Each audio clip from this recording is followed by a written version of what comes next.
Hello, welcome to the latest edition of the TU Sports Extra podcast. I'm Patrick Prince, joined by John Tranchina, our TU beat writer. John, always good to be talking to you. We're finally in game week.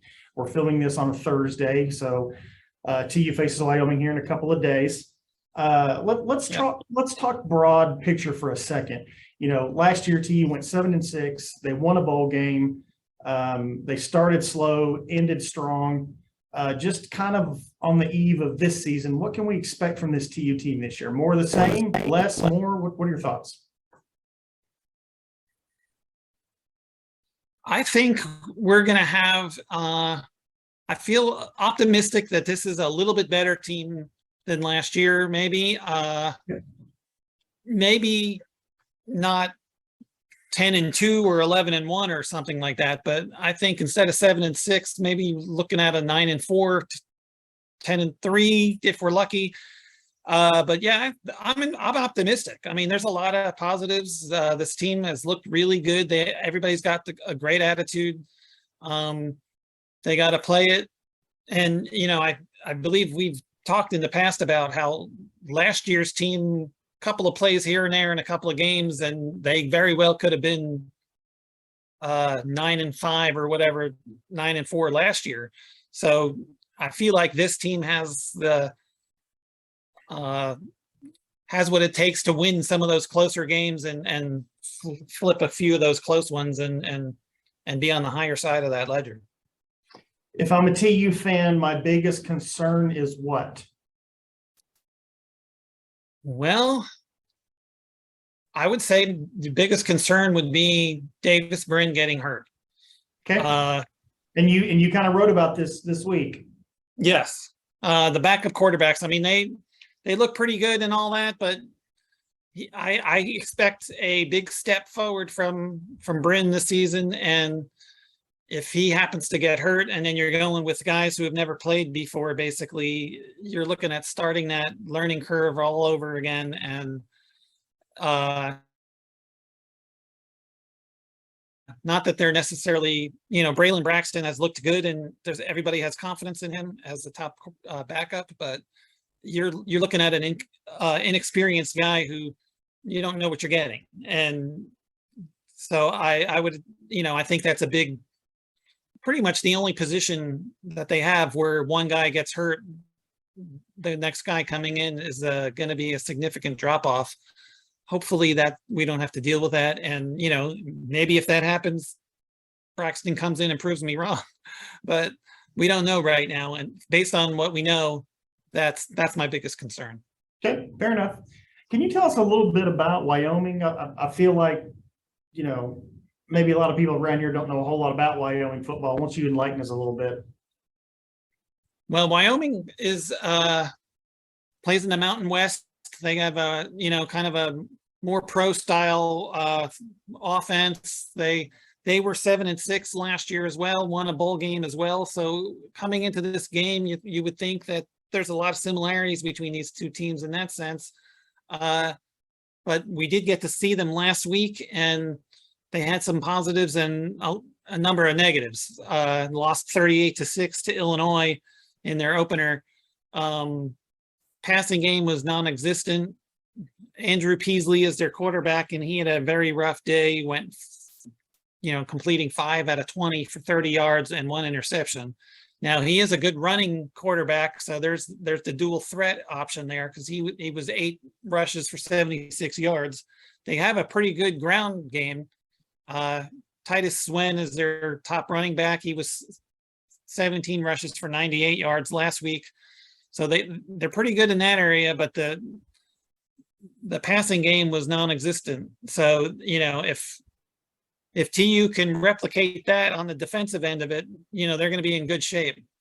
So otherwise, but they're a physical team. Their defense is physical and will hit you hard. And they gave up a couple of really big plays that kind of put them behind the 8 ball against Illinois. Maybe, if they can cut that down, they got a pretty strong defense. They also, the opening kickoff was like a 60-yard return against them.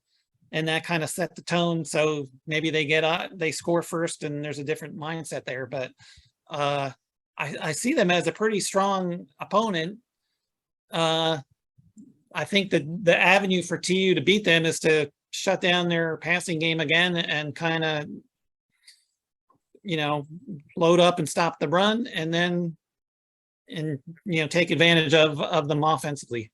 Sure. We'll see. We'll see. Yeah. What kind of factor is altitude going to be? Yeah, that's a good question. I mean, sometimes people say it's no factor at all. Other times, visiting teams into, I look at, you hear it a lot in other sports where teams go into Colorado, and you can even say it in baseball, football, hockey. Teams go in there and they sometimes have trouble and sometimes they don't. And Wyoming is actually like 2,000 feet higher above sea level than Colorado is.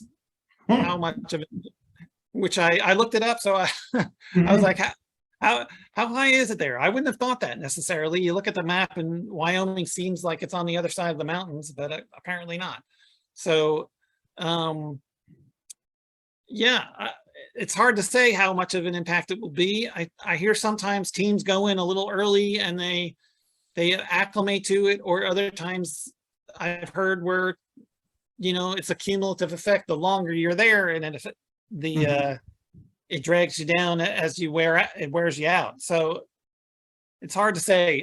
Me personally, I've never been to a high elevation place like that, so I can't even tell you what it's like from personal experience to experience that. So I don't know. I mean, it could be it have an impact, or it might not. It's hard to say. So we talked about Davis Brin earlier, but let's do one offense and one player on defense. Give me a player to watch for TU on Saturday. Just for whatever reason, could be anything. Give me one player that's going to catch your eye. I'm looking at Steven Anderson, running back for the offensive side of things. We mentioned him last week. He's 6'2", 269. He's a huge man, gonna bowl through the line, and we can talk about this later as well, but with Anthony Watkins not playing, looks like he's going to get even more playing time than necessarily he was going to. I think he's going to be a feature of the offense, and I'm looking forward to seeing what he can do barreling through the Wyoming defense. I mean, he's looked really good in practice and the scrimmages, and using his size to be physical. So I'm looking forward to seeing him. On the defensive side of things, I'm looking at Kendaren Ray, safety.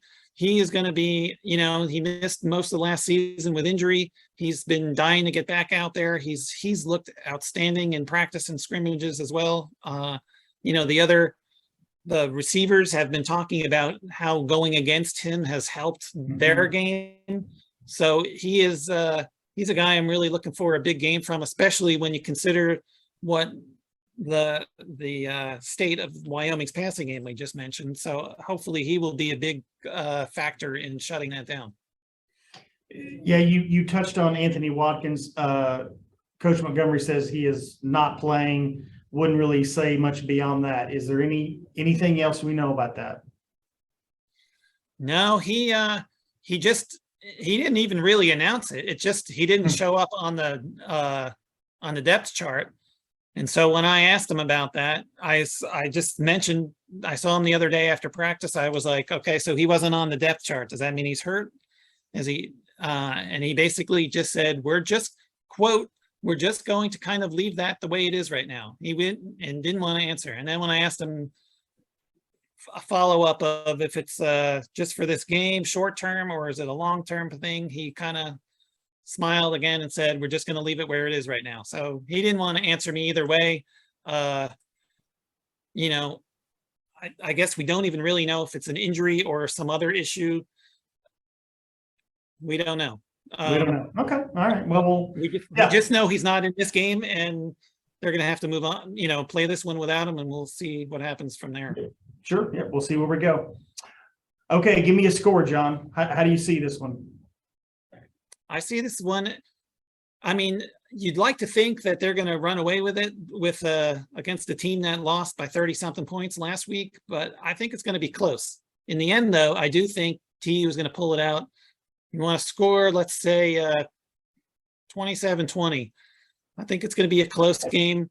I think, the disadvantage of going against a team that's already played is that Wyoming now knows some of their deficiencies from that previous game, and they've got this week to kind of work on it and fix it.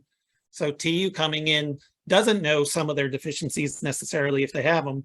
So that's the disparity there. So I do believe Wyoming is going to fix some of the problems they've had.